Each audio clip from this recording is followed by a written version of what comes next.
Shalom. Selamat pagi Bapak Ibu Saudara yang dikasihi Tuhan.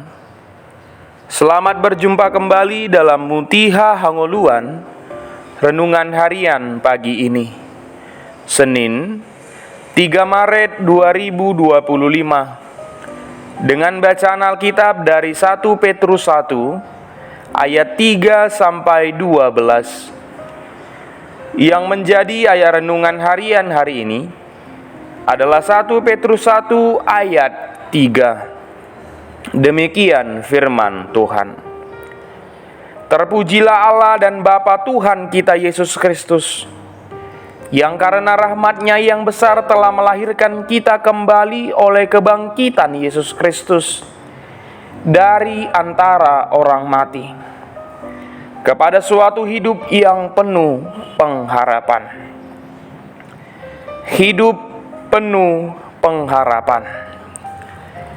Dalam perjalanan kehidupan ini kita dapat menyebutkan bahwa semua orang percaya pasti pernah diperhadapkan dengan berbagai penderitaan. Dan penderitaan yang dihadapi oleh orang percaya adalah bagian dari ujian hidup untuk menguji kepatuhan kita di hadapan Tuhan. Yang menarik di balik semuanya itu adalah bahwa orang percaya memiliki harapan dan kepastian yang jelas, karena Allah sendiri yang menjaminnya di dalam Kristus Yesus. Oleh kematian dan kebangkitan Kristuslah kita menjadi orang percaya yang memiliki pengharapan. Apa itu pengharapan? Pengharapan adalah hal yang berkenaan dengan masa depan. Tidak hanya mencakup sebuah keinginan, tetapi menyangkut soal kepastian dari dalam hati dan keyakinan penuh akan hal yang akan datang. Pengharapan orang percaya adalah kasih Allah yang nyata dalam hidup yang kita jalani. Pengharapan akan penggenapan keselamatan, bahkan pengharapan kepastian hidup yang kekal. Saudara yang terkasih dalam Tuhan Yesus Kristus, dalam renungan hari ini Petrus menyatakan bahwa hidup yang penuh pengharapan ini adalah berasal dari kelahiran kembali kita. Melalui kebangkitan Yesus Kristus, Allah Bapa telah memberi anugerah kelahiran baru, sehingga manusia yang dulunya mati sekarang bisa hidup penuh pengharapan bahkan sampai di sorga kelak. Rasul Petrus mengawali suratnya dengan kata pujian bagi Allah Bapa dan Putranya Yesus Kristus. Kata terpujilah Allah Bapa dan Tuhan kita Yesus Kristus merupakan bentuk pengucapan syukur karena kasih Allah dan rahmat Allah yang besar telah dicurahkan kepada kita. Dalam Mazmur 66 ayat 20 berbunyi, terpujilah Allah yang tidak menolak doaku dan tidak menjauhkan kasih setianya daripadaku.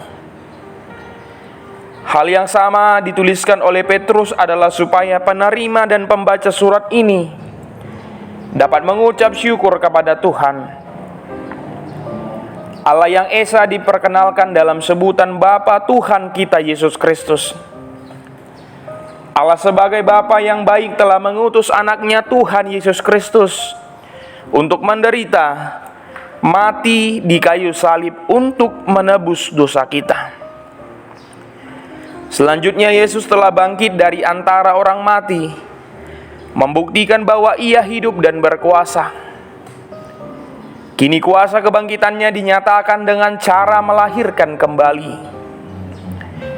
Yang dimaksud dengan kelahiran kembali di sini bukan proses kelahiran secara jasmani seperti yang ditanyakan oleh Nikodemus. Kelahiran kembali adalah sebuah proses ketika kita menerima Yesus sebagai Tuhan dan Juru Selamat pribadi kita.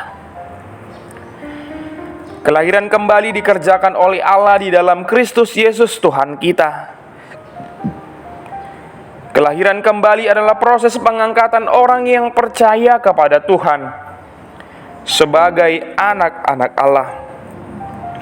Ini adalah anugerah yang besar dan patut disyukuri. Saudaraku, saat ini kita diingatkan akan satu hal yang pasti, bahwa masa depan kita terjamin akibat kebangkitan Yesus Kristus.